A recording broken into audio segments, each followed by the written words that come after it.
What's up, everyone? My name is Dr. Chris Hacks, and welcome back to another CryptoPals Crypto Challenge. Today we're going to be doing Byte-at-a-time ECB decryption, Challenge 14. So this is very similar to our Challenge 12 that we did earlier. Now, the only differences are we're going to be adding a random prefix to our encryption. So what do I mean by that? Every single time we are encrypting data, we are still going to have our target bytes over here. We're going to add this random prefix, so we can only control the middle bit. This makes it a little bit trickier on how to actually break this. It adds an additional step, but we can still do it with relatively the same knowledge from Challenge 12. So same goal, decrypt the target bytes. Let's stop and think for a second. What's harder than Challenge 12 about doing this? How would you overcome that obstacle? The hint is you're using tools you already have. No crazy math is required, which is true. If we combine Challenge 12 and Challenge 13, we do have all of the necessary bits of information on how to approach this. If you guys want to try to solve this for yourselves, I'll give you a second. Go ahead and pause the video here. Alright. But if not, then let's just jump right into the solution. So first I'll explain what we need to do. We need to figure out how long this random prefix is. Once we know how long it is, we can pad our input so that we can line this up with a block boundary and then more or less ignore it. And then once we do that, we can go ahead and decrypt these target bytes the same way we would do it in Challenge 12. So first step is to figure out we gotta figure out how long the blocks are. We still gotta do that. But after that, we have to figure out how long our random prefix is and go from there. So let's jump right into our code and we will get started. Alright, so I got challenge 14 all set up here.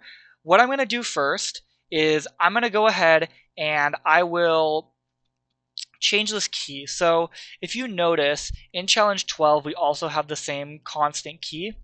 If this is static, so if I go constant static key, and I do constant static key as well here. Oops, hold up. Then we might get conflicts in the namespace. So what I'm going to do is I'm going to actually go ahead and do a little bit of refactoring. We'll do a little bit of refactoring throughout this whole video because we do have to manage some conflicts with some of the names for the functions with Challenge 12, but we'll jump into that when we need to. So for now, I'm just going to name this key_14 so that we know it's for challenge number 14. And then we'll go ahead and do the same for Challenge 12 in a little bit. All right, so first things first. I'm going to go ahead. I don't need the static keyword here. Oops. I'm going to go ahead and get our black box encryption set up. So let's go ahead and copy what we have over here in Challenge 12. Copy this. Paste it here. Call it black box encryption. Get this key here. Paste it in here. And, or I'll call it C14 for Challenge 14, just so that we know that it's like, that's what it's for.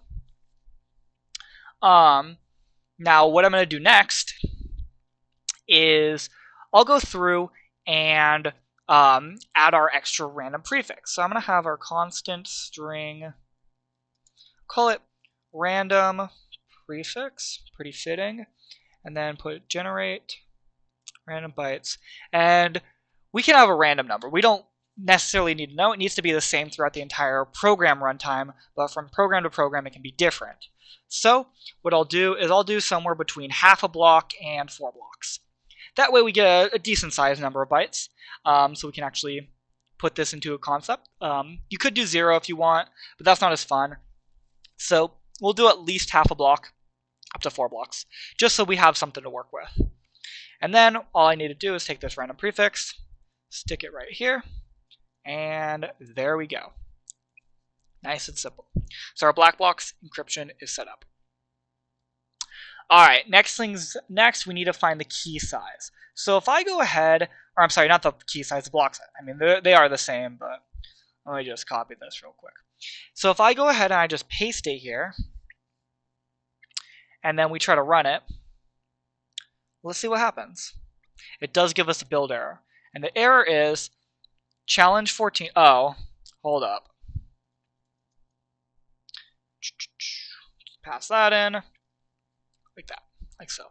What I'm trying to get at is we do kind of want to ensure that fine block size, and we want to make sure challenge 12 and challenge 14 are not overlapping in terms of functioning.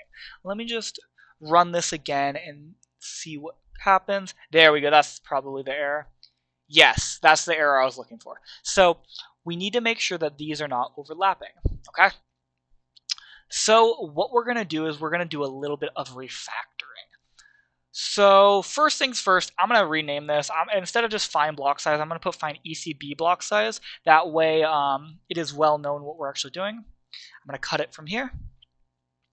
And then we're going to go ahead and we will stick it in our AES file. I believe that should be the right file to stick it in because this should be, it is a ECB function. So I'm going to put it in here. And then we will need to do this. We will need to include a function signature. So here's how I'm going to do this. I'm going to go into our header file. And I'm going to go ahead and first put the signature there for this function. Like so.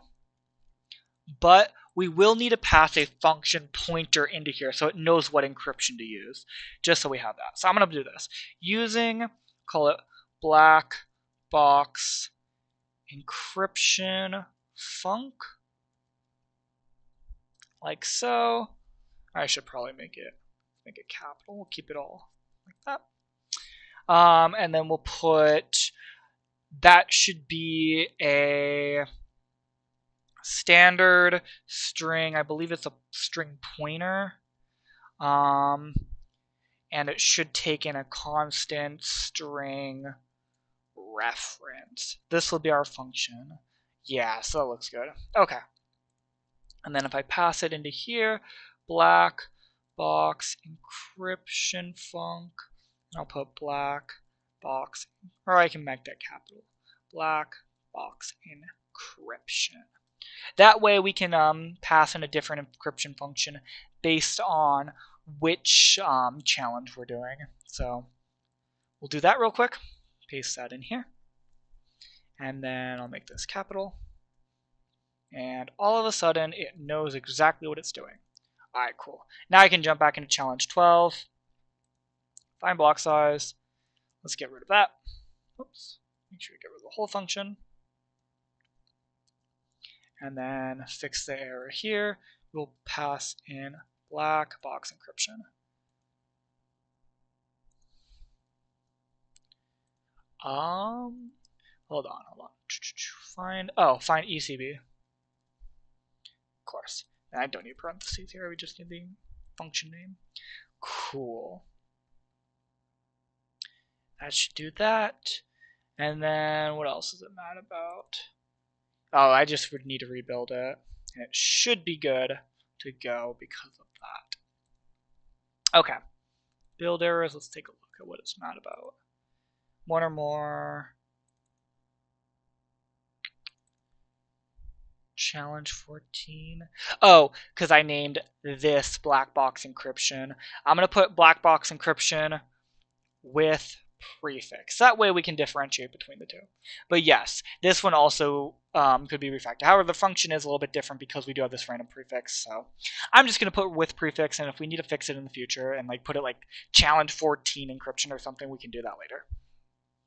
Either way, that should be good. Also, another thing we're going to need is this is ECB. I'm going to rename this. I'm going to say is ECB mode, just to be a little bit more fitting. And then once again, I'm going to move that to the AES encryption file over here. This one will also need a function pointer, which is fine. We will just take this right here, paste it in there, and go like that. Perfect. So now in challenge 12, all we have to do is drop down here and pass in our function. And there we go. And then of course, if you guys are not doing it the same way I am in terms of having all your challenge files because it'll build faster if you don't. If you don't use all your challenge files, you like comment them out or something, you won't need to do any of this. If you're only doing like your challenges in the main file, you won't need to do any of this stuff. Is ECB mode. Of course, I need to take this and put it over here, like so. Okay, so that should be the refactoring we need to do. Everything else should be fine. We should be able to get away with our naming. Okay, so, oh, one more thing, I should change the key name. I'm going to call this key_challenge12, like so. Take this, paste it here, and there we go. That should fix everything. So now that we got all of that boringness out of the way, all that refactoring, we can actually get into solving the challenge. So first things first, I want to figure out what the prefix length is. Okay? So we're going to do int detect prefix length, and we need to pass in our block size. So let me just slow down a little bit here. What we'll do over here in the challenge 14 is we'll actually find the block size first, and then we'll detect that it's ECB mode, and then we'll start building our prefix, because we do need to do all that. If you don't want to, you don't have to. It's a proof of concept, so it's not a big deal if you don't. In real life, you would probably have to do this, but for now, it should be okay. I'm just going to include this to keep everything very well defined. Make sure we're doing every step, so we'll do this. We'll do it this way. All right, so we'll find the block size. Once we know the block size, we'll make a target, our string target. Okay, and I'll set it equal to just an empty string. And then if is ECB mode block size and black box encryption with prefix. If this is all the case, then what we can do is we can do int prefix length equals detect prefix length. Oh, another thing, if there is a conflict, you could always put everything in a namespace. That would also resolve everything. We can do that later if more stuff comes up. I might refactor that. But for now, we'll keep it out as is. Besides, challenge 12 and 14 are both in set 2, so they would have namespace conflicts. But yeah, we can have each set be in its own namespace if we need to do that later. Anyways, so this should be good. And I believe now we can just implement our detect prefix length. So to detect the prefix length, it's actually it's pretty easy. All we're going to be doing is going through and padding our block sizes until we get 2 blocks worth of the same data. So all I need is 3 blocks total. Because imagine it's on like one border. It's like there's one character, you might need, you know, a maximum of 3 blocks worth of A minus 1 to figure out exactly where it is. So that would be our worst case. So what we can do is for I equals 0, I is less than our block size, times 3, and then I plus plus. Now we'll go ahead and do this. We're just going to keep building up the number of A's. So we'll do string input, pass in I, comma, A. So we'll have I number of A's, and I guess we should probably start from 1. Well, hold on. Actually, realistically speaking, we need at least 2 block sizes of A. So what I can start with times 2. I could bit shift that as well, but compiler will optimize it. So what we'll do with that is we'll put 2 blocks of A immediately. If there's immediately a similarity between the two, we know that the block length ended up on a block border. So it could be like a 16-bit, or I'm sorry, 16-character prefix, something like that. But it's going to be, we're going to need between 2 to 3 block sizes of A, because we're just going to iterate over 16 until we line it up perfectly. Okay, so next up we're just going to get our ciphertext. So standard string ciphertext. is going to be our black box encryption with prefix, and then we're just going to pass in our input. Now what we can do is find the number of blocks total that our ciphertext is. Total num blocks will just be equal to ciphertext divided by block size, like so. And then for int block index equals 0, we're going to look at every single block and see if there's any that are identical. And this should happen if we have a couple days. Alright, num block minus 1, and then we have block index plus plus, our total number block.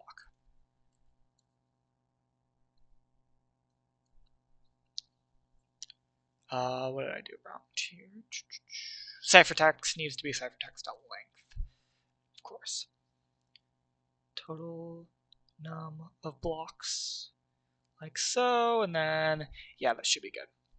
And we want this minus 1 here because we're going to be looking at 2 blocks at a time. We'll look at the first block and the second block at the same time. So when we're looking at the second to last, the second to last and the last, we don't want to overflow. Okay, so we'll have string block A, and that will just be ciphertext.substring block index times block size, and then of course block size.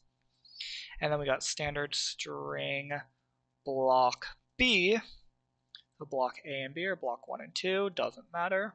And then all this is going to be is just we take this block index and we add 1 to it.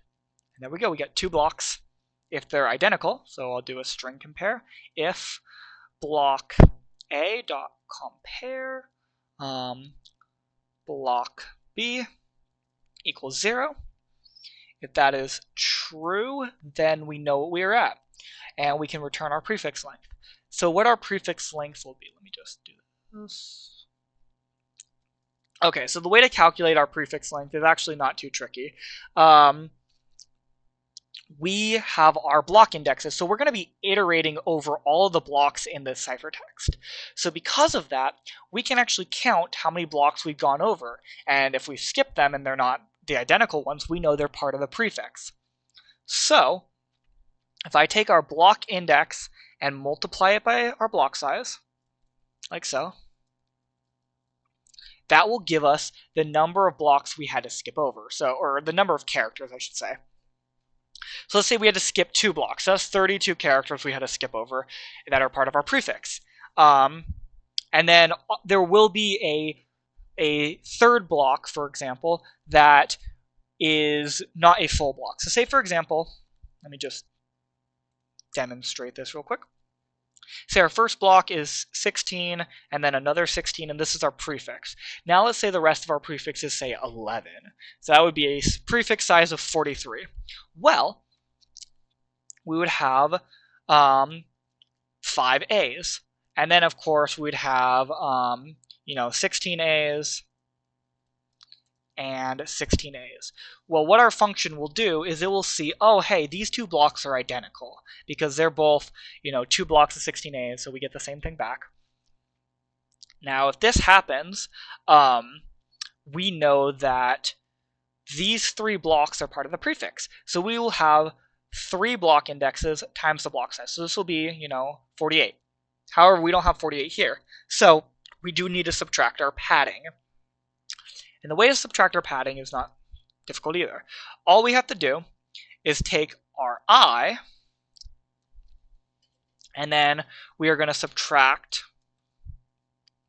2 times our block size. Like so.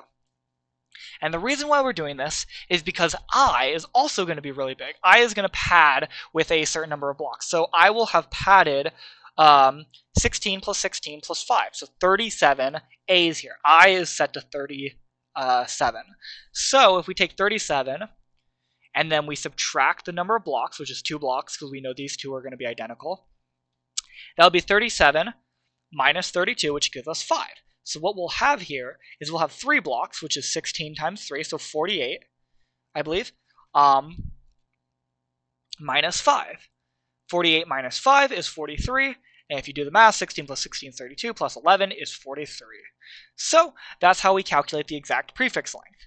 So we can actually count it down to the exact number of characters. Once we do that, we can return it.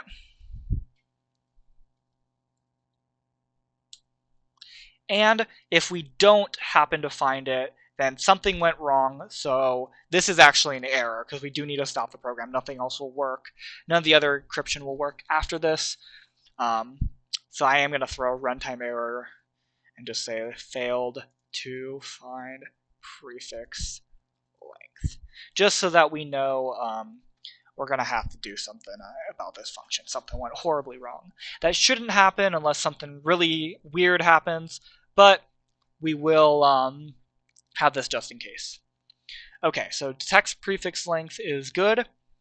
And now that we actually know the prefix length, we can discover our target. And the way to discover our target just happens to do with padding. We just have to pad our prefix length out of the number of blocks we need. So let's jump into that. I'm going to create a new function called, well, let's call it standard string. In challenge 12, we called it discover target, I believe. Let me jump back into challenge 12 here real quick. Challenge 12, we called it discoverer, okay. Oh yeah, discover, what am I saying? Discover target, yes.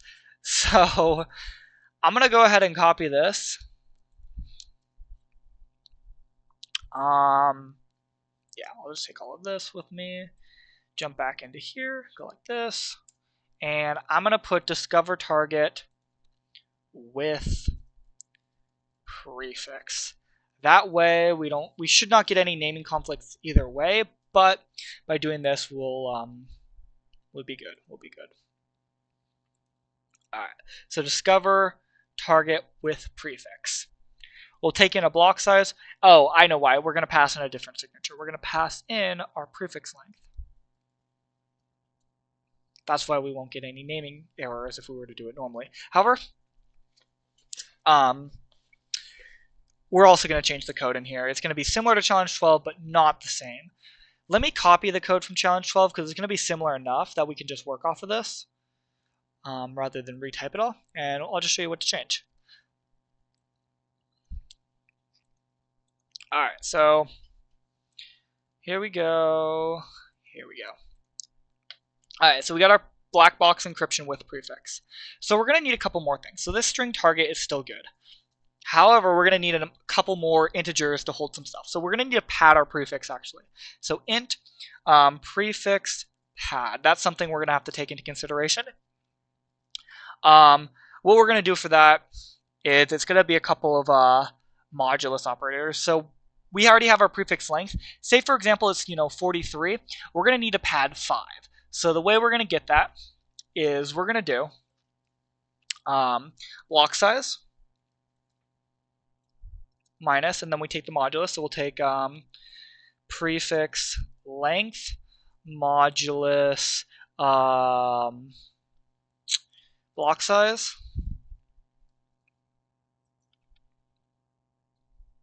And then we do need the modulus of block size, so we don't overpad. So let's just go through a couple of test cases. Let's say our prefix length is 0. It can't be in our situation, but let's say 0. If it's 0, then prefix length modulus block size, this will be 0. This will end up putting out 16, and then this will bring us back down to 0 because it'll have a remainder. So we'll only have to pad 0, which is what we would want if we didn't have a prefix. We would want 0 padding. Let's say our prefix is 16.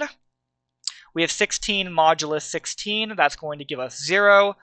16 minus 0, that would give us 0. And then over here we have 16 modulus 16, which would give us 0. So yeah, if our block size lands on one of the borders, so it's a multiple of 16, we want it to be 0. However, if it's say like 15, 15 modulus 16 is 1. Or I'm sorry, it's 15. 16 minus 15 is 1, and then 1 modulus 16 is 1. But if we have a really big number, like say 43, 43 modulus 16 would be 11. block size minus 11 would be 5, and then we modulus again and we get 5. And we just do the extra modulus just in case, but it should be good. Okay, so that will give us our prefix padding. Next up, we will need to figure out where our start block is, the block that we actually care about.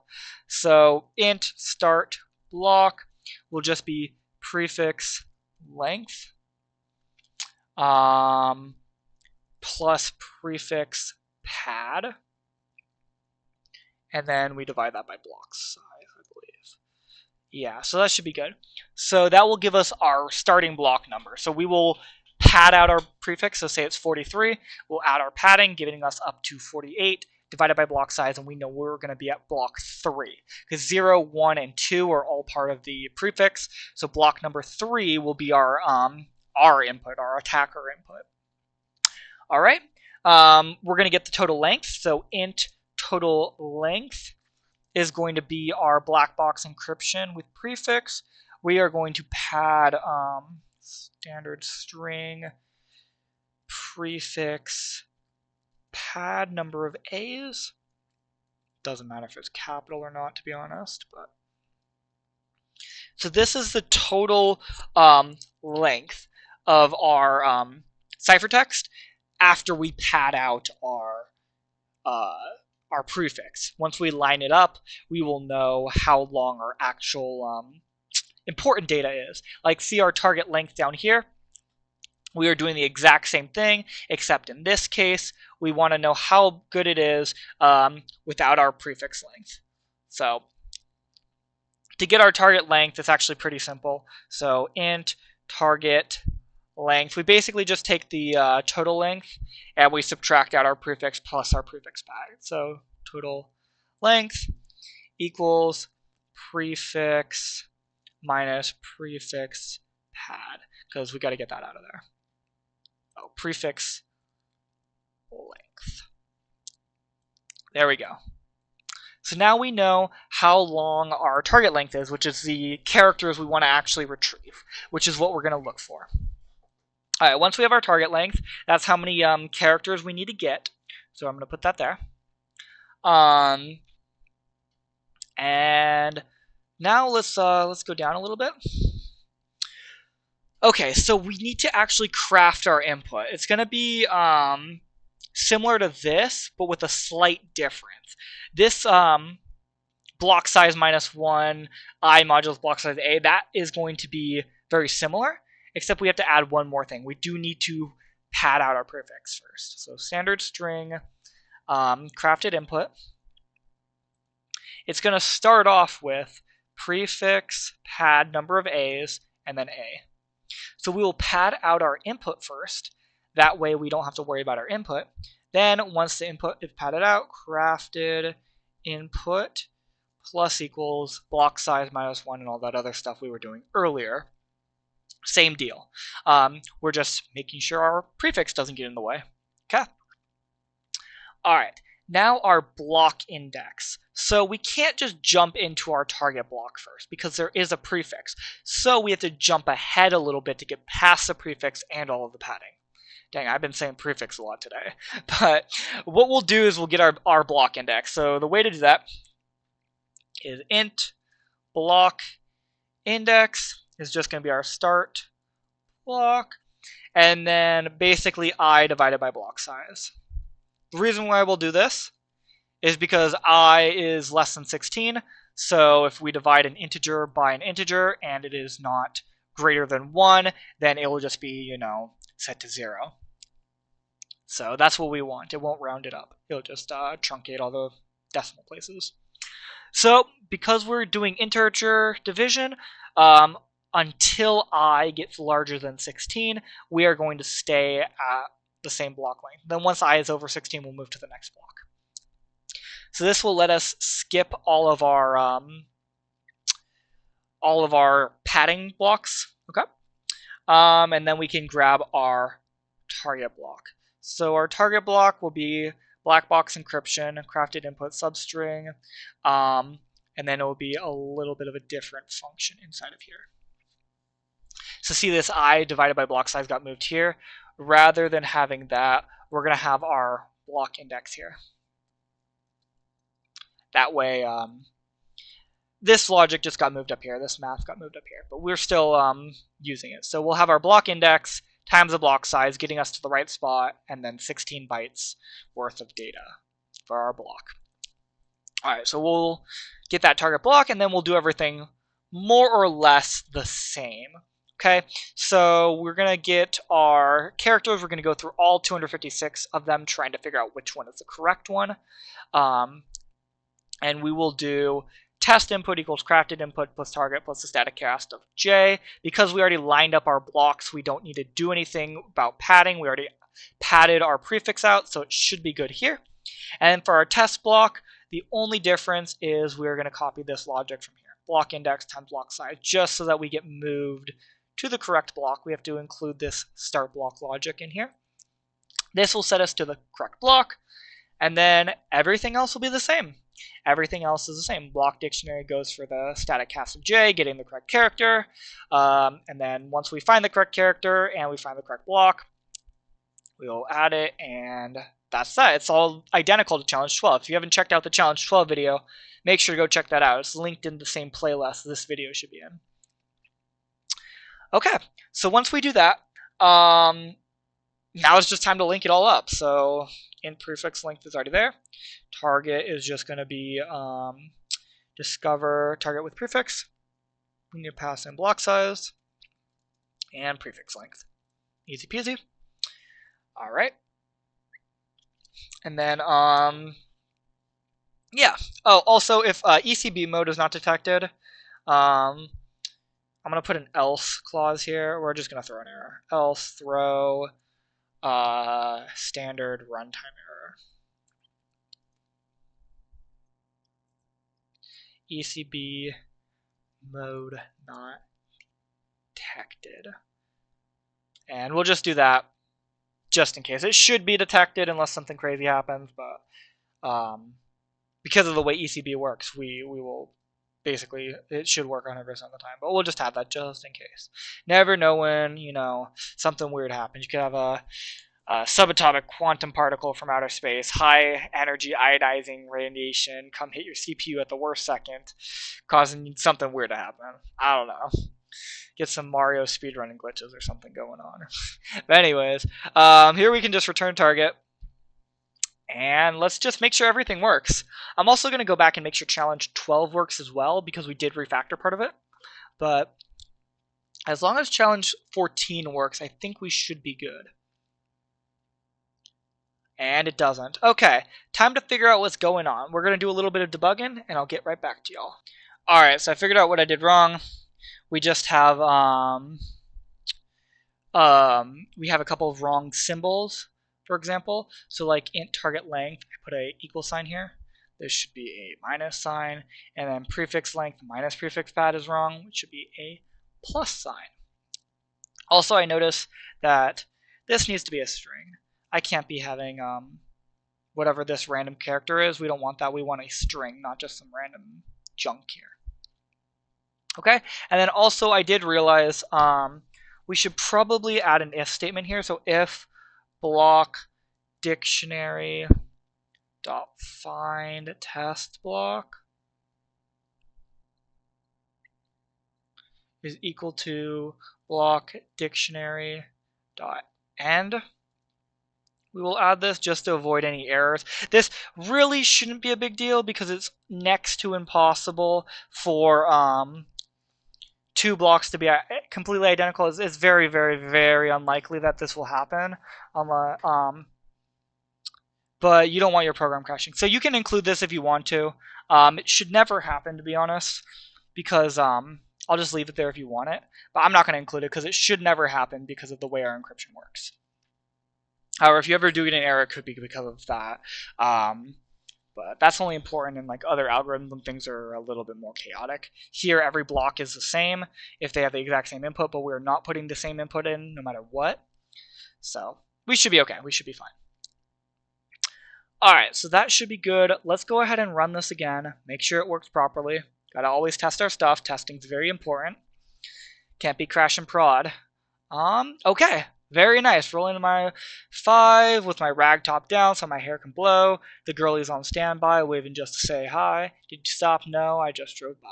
Nice. Got the song lyrics.